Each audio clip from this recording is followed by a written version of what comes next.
कृषि व बागवानी हिमाचल प्रदेश के अर्थव्यवस्था की रीढ़ है और यहाँ की करीब 70% आबादी कृषि व बागवानी से जुड़े कार्यों पर निर्भर है। राज्य की करीब 90% की आबादी ग्रामीण परिवेश से आती है।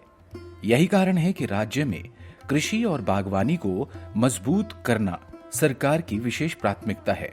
कृषि क्षेत्र राज्य के सकल घरेलू उत्पाद में करीब 14% का योगदान देता है। राज्य के करीब 10 लाख किसान करीब 9.44 लाख हेक्टेयर भूमि पर कृषि और बागवानी से जुड़े कार्य कर रहे हैं। हिमाचल प्रदेश के किसान को उसकी फसल का उचित दाम मिले, इससे राज्य में कृषि और बागवानी को एक नई संजीवनी मिली है। हिमाचल प्रदेश में कृषि और बागवानी की तस्वीर बदलने में विश्व बैंक ने एक अहम भूमिका निभाई है। राज्य सरकार और विश्व बैंक के साझा प्रयासों से एक दूरदर्शी कृषि योजना को अमली जामा पहनाया गया है। 7 वर्षों की लंबी अवधि की निवेश परियोजना से बागवानी में उत्पादकता और मुनाफा दोनों ही बढ़े हैं। योजना को धरातल पर सफल बनाने के लिए सरकार के अलग अलग विभाग मिलकर काम कर रहे हैं।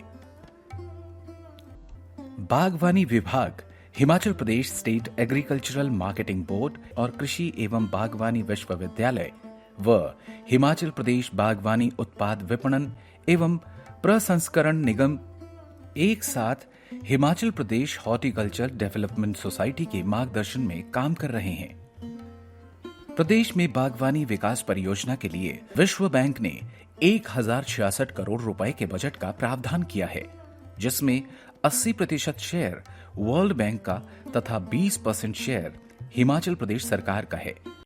योजना का फायदा बागवानों व किसानों को मिले, इसके लिए इस परियोजना को 4 भागों में बांटा गया है। योजना के तीसरे भाग का उद्देश्य किसानों तक सूचनाओं में सुधार करना, फसलों के दामों में पारदर्शिता बढ़ाना और पारंपरिक थोक बाजारों के बुनियादी ढांचे और सेवाओं में सुधार करना है।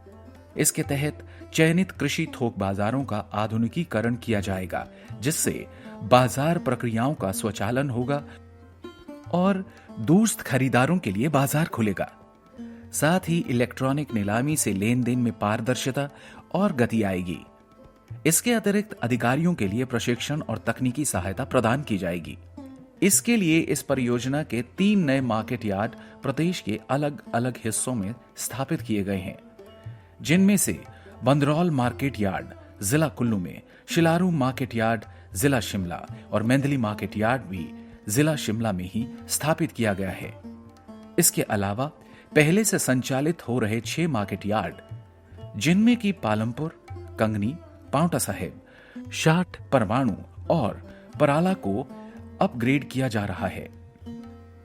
योजना के तीसरे घटक के मुख्य उद्देश्य में मार्केट यार्ड्स में किसानों और व्यापारियों को आने वाली समस्याओं के समाधान के साथ ही इनकी क्षमता बढ़ाना, आधुनिक दुकानों, ऑक्शन यार्ड, व्यावसायिक और निजी वाहनों के लिए पार्किंग, वर्षा जल निस्तारण व्यवस्था, अग्निशमन व्यवस्था, पेयजल सुविधा, शौचालय निर्माण जैसे अत्यधिक जरूरी सुविधाओं के निर्माण पर जोर दिया गया है।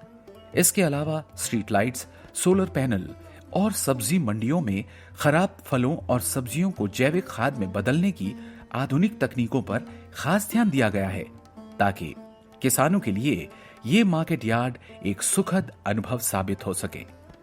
इन सभी सुधार कार्यों और नए निर्माणों का मुख्य उद्देश्य किसानों और व्यापारियों के लिए सुविधाजनक और आधुनिक व्यापारिक वातावरण तैयार करना है। इस घटक में लगभग 99 करोड़ रुपए खर्च किए गए हैं।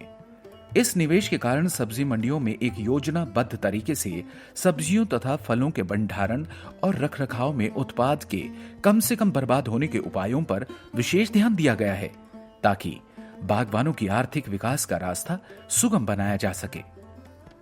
विश्व बैंक के इस प्रयास को अच्छी खासी सफलता भी मिली है। आज किसान अपने कृषि उत्पादन का सही मूल्य अपने घर के पास ही पा रहा है। किसानों को अपने उत्पादों को प्रदेश के बाहर सब्जी मंडियों में बेचने के लिए ट्रांसपोर्ट पर होने वाले खर्च से भी निजात मिली है। इसके अलावा समय समय पर किसानों और बागवानों को आधुनिक तकनीक से जोड़ने के लिए ट्रेनिंग और तकनीकी सहायता मुहैया करवाई जा रही है। प्रदेश में नई सब्जी मंडियों के निर्माण और पुरानी सब्जी मंडियों के विस्तारीकरण से किसानों की आर्थिक तरक्की का रास्ता खुला है। पहले के मुकाबले सब्जी मंडियों में कृषि उत्पादों की आमद में अच्छी खासी बढ़ोतरी हुई है। किसान अब ज्यादा जमीन पर फल और सब्जियां उगा रहे हैं। आधारभूत ढांचे में सुधार, मंडियों में आधुनिक सुविधाएं और बेहतर प्रबंधन के चलते व्यापार लगभग दुगना हो रहा है। आज हिमाचल कृषि और बागवानी के क्षेत्र में भारत के अग्रणी राज्यों की पहली पंक्ति में खड़ा नजर आता है।